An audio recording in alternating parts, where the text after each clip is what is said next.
Vous vous rendez compte quand même?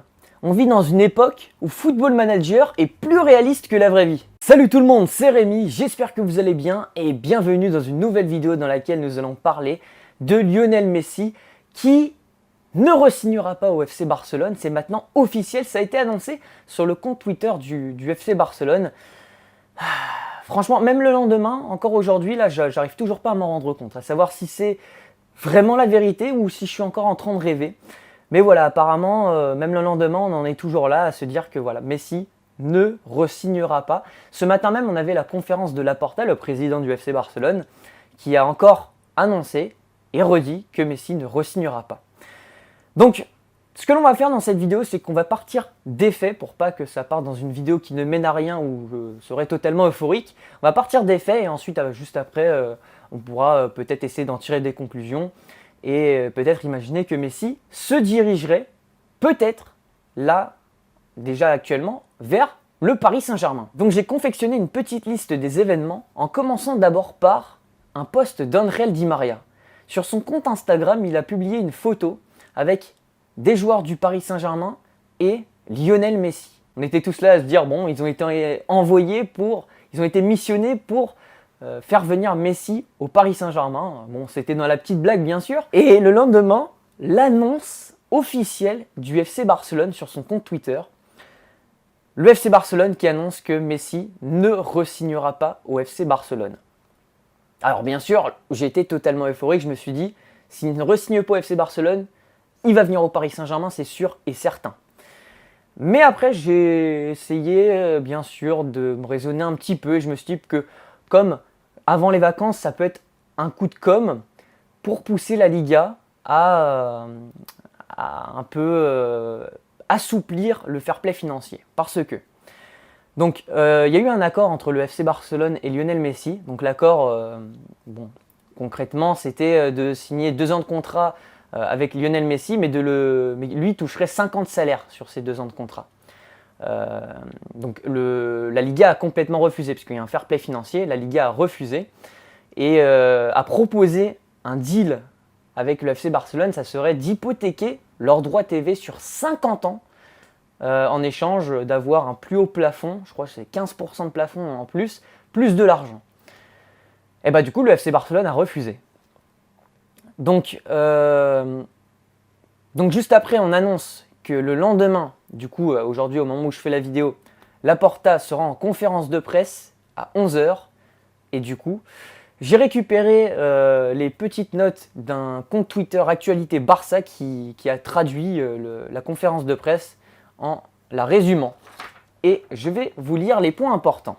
Je suis ici pour vous expliquer la situation à laquelle nous sommes arrivés avec Messi. Malheureusement, on a reçu un club dans une situation néfaste. La masse salariale représente 110% des revenus du club. Cela signifie qu'on n'a pas beaucoup de marge salariale. Il y a des règles en Liga, le fair play financier, qui ne nous donnent pas beaucoup de marge. On a fait un audit, la situation était pire que ce qu'on nous avait prévu. On n'a pas pu inscrire le contrat de Messi alors qu'on était d'accord avec lui. Pour être en accord avec le fair play financier, il fallait qu'on accepte une opération qui aurait hypothéqué les droits TV espagnols. On a refusé la décision de la Liga. Cette institution a 120 ans, elle est au-dessus de tout le monde, même au-dessus du plus grand joueur de l'histoire qu'on ne remerciera jamais assez. Les motivations pour lesquelles on a décidé de mettre fin aux négociations, elles sont économiques. On était disposé à prendre des risques économiques pour Léo, mais quand on a vu la réalité économique du club, on n'a pas pu pour ne pas mettre en danger l'institution.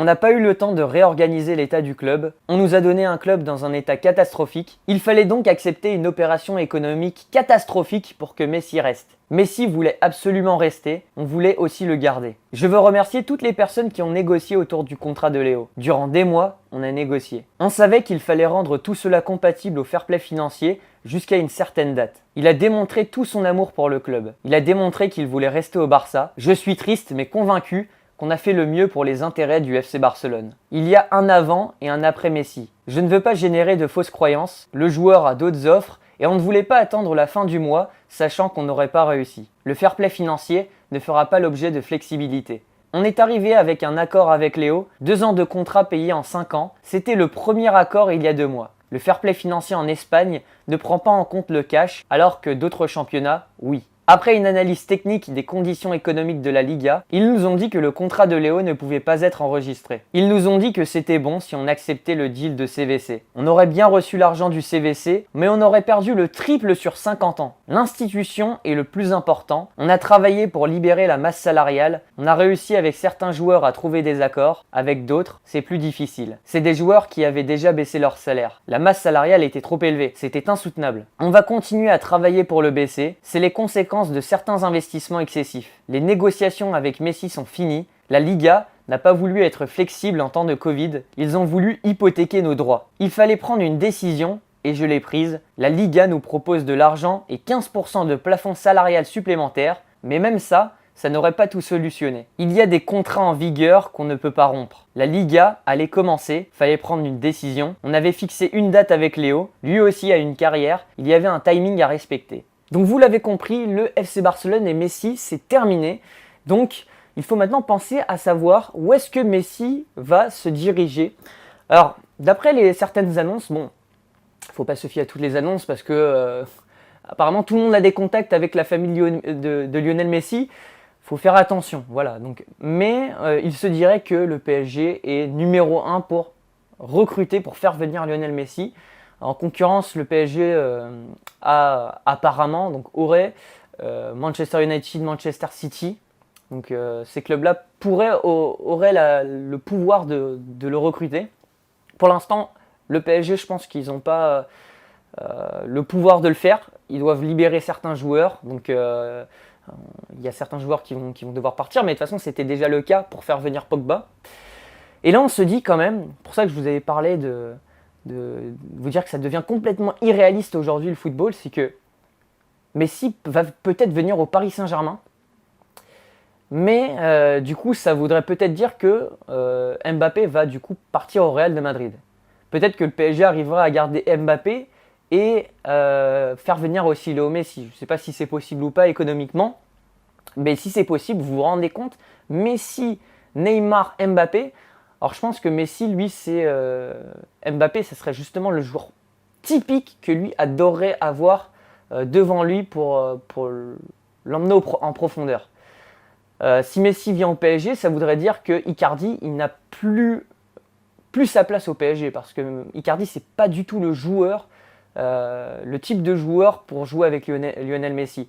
Déjà qu'il avait annoncé qu'il n'avait pas envie de rester au Paris Saint-Germain, malgré ses dernières interviews où il avait dit qu'il avait envie d'y rester. Non, c'est juste que comme la Juventus et la Roma ne peuvent pas l'accueillir tout de suite, bah du coup il a fait machine arrière, mais Icardi il a envie de partir du PSG. Donc là, la problématique c'est de savoir, on a envie de vendre Icardi, mais où ça quoi. Mais Icardi va devoir partir si on a envie de faire venir Lionel Messi. Mais vous imaginez Messi, Neymar, possiblement Mbappé s'il ne part pas au Real de Madrid.